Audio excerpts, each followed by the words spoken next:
Greetings and welcome to Hexed Encountered. I'm Joe.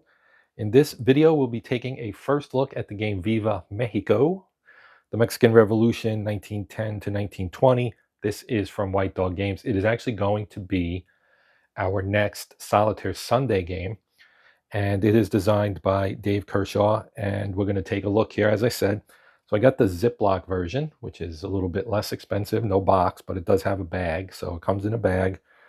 And we have our book here, which is, of course, the rule book. And I'm going to pull the other material out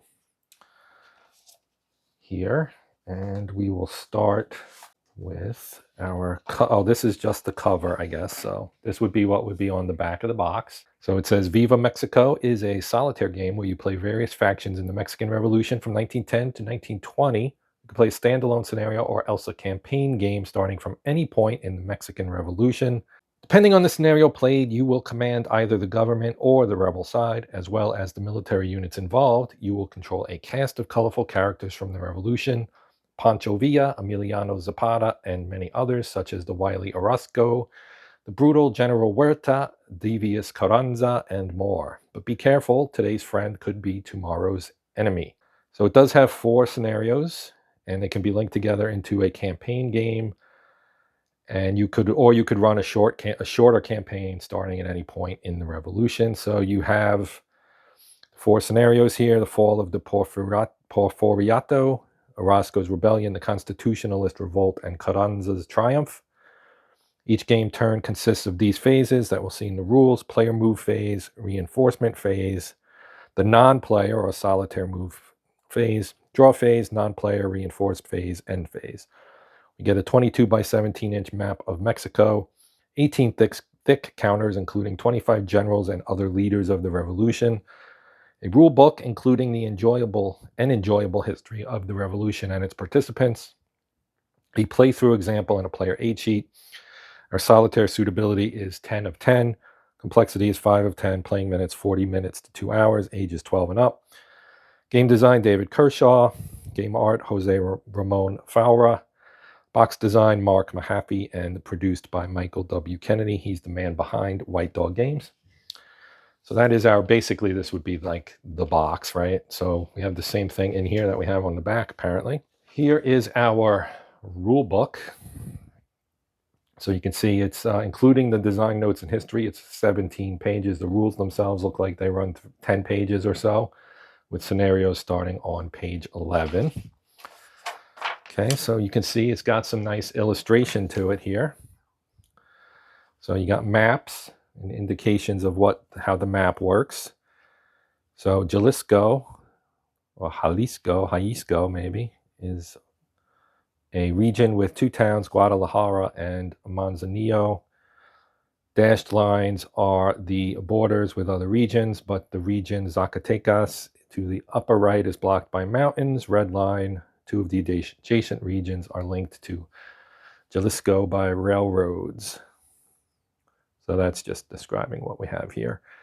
Here's a sample general. This is Huerta.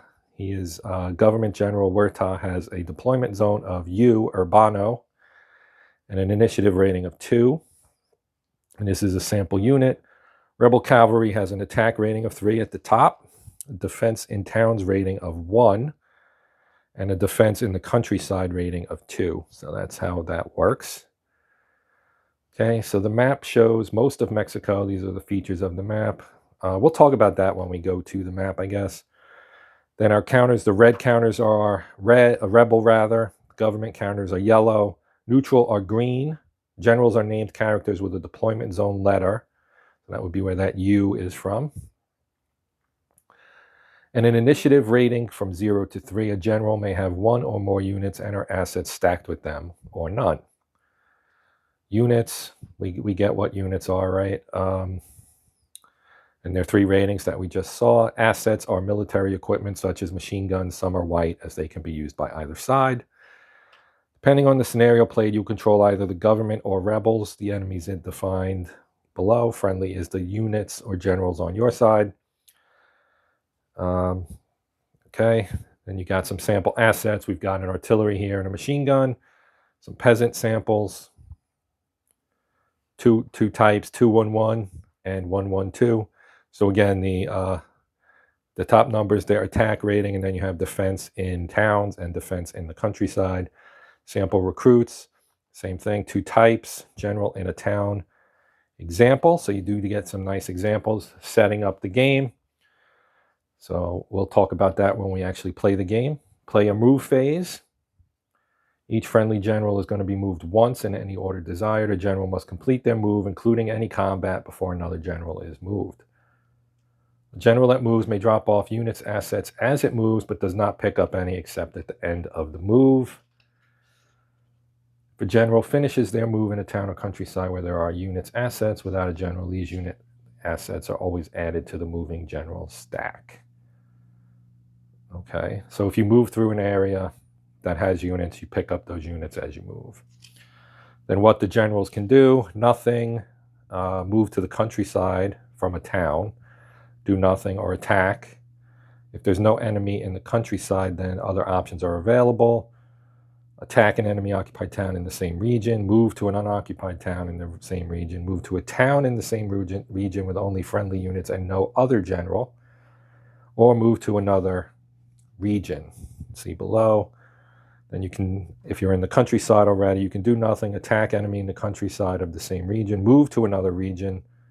If there is no enemy in the countryside, then you can, basically the same stuff that's up here. Move to another region. There are 2 types of movement, rail and non-rail. So there's rules for both of those. And again, more examples. Here's our combat procedure. Assets come into play. Only 1 asset of each type may be involved in a single combat and are resolved in the following order. Loco Loco. Remove Loco Loco from the game. Then roll 1d6 per enemy general unit asset. If you roll a 1, your general is dead.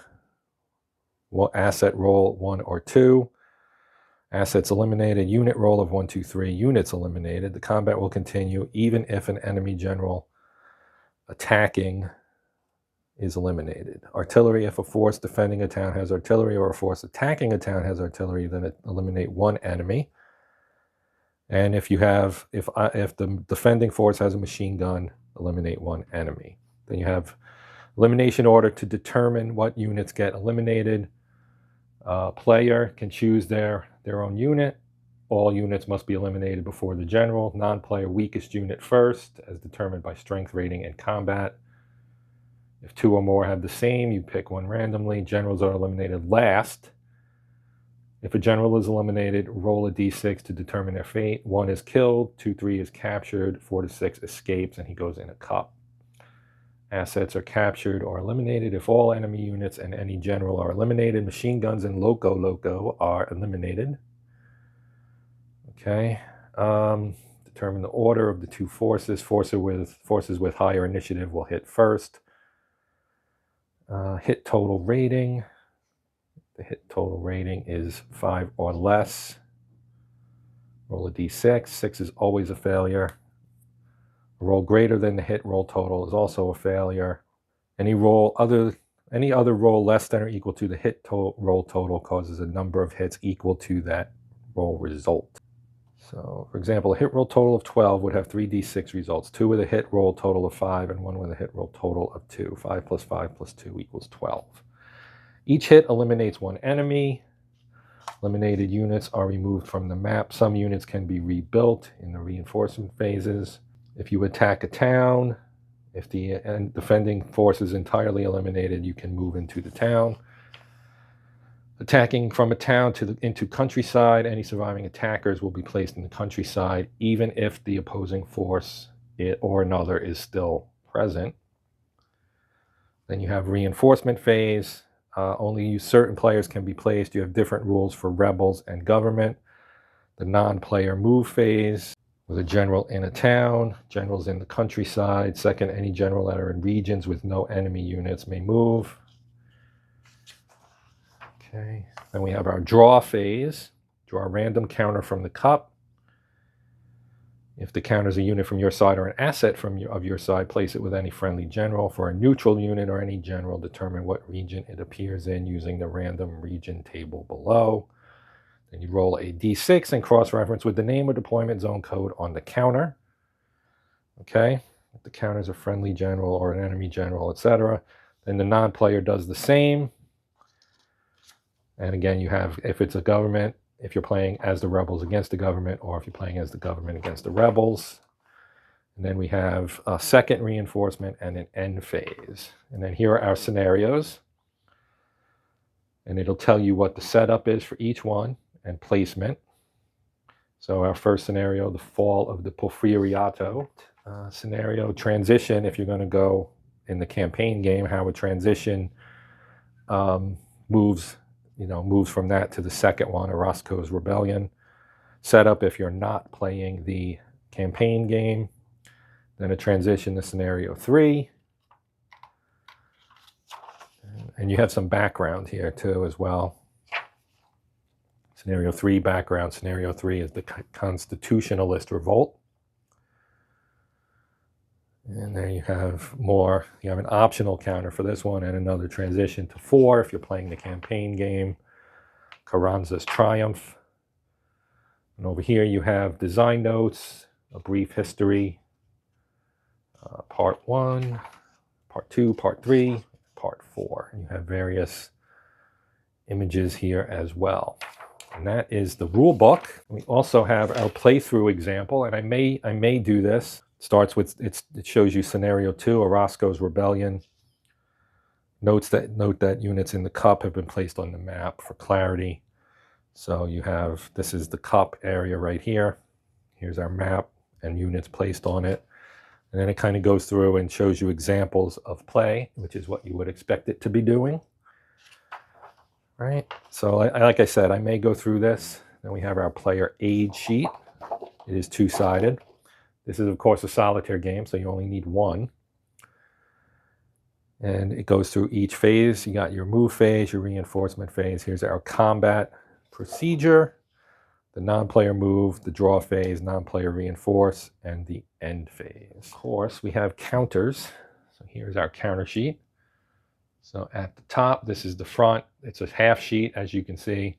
It is basically one-sided, or it is one-sided. The back is just black, but here are our counters. We've got leaders at the top in red. Those would be rebels, of course. And then their units. There's the Loco counter. Then you have some green leaders. You have U.S. intervention, the turn marker, some white assets, which can be used by either side. Then we have the yellows. This would be the government forces. As you can see, you've got conscripts and other types of units in here as well. And then we have the map. So let me reframe and I'll show you the map. Okay, here's our map. Not quite flattened out. So obviously, here's the northern edge. So we have Sonora, Chihuahua, Ciudad Juarez up here. Then Ciudad Diaz down here. Here's Texas, Coahuila, Nuevo Leon, etc. All the different provinces, I guess, essentially, all the way down. And the various rail lines here are the black lines connecting different areas. These are the towns, of course. The area outside the towns is the countryside. At the very bottom here, we have our turn track. We have several boxes for exile, prison, and dead.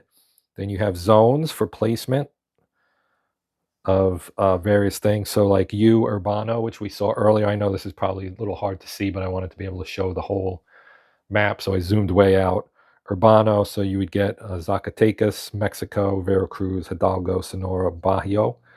And that just tells you where to put them. Here's Mexico right here, which of course contains the capital, Mexico City. And it has various rail lines connecting it. All of the towns have rail lines, it looks like, as far as I can tell, which makes sense, connecting all of the different cities and towns in the country.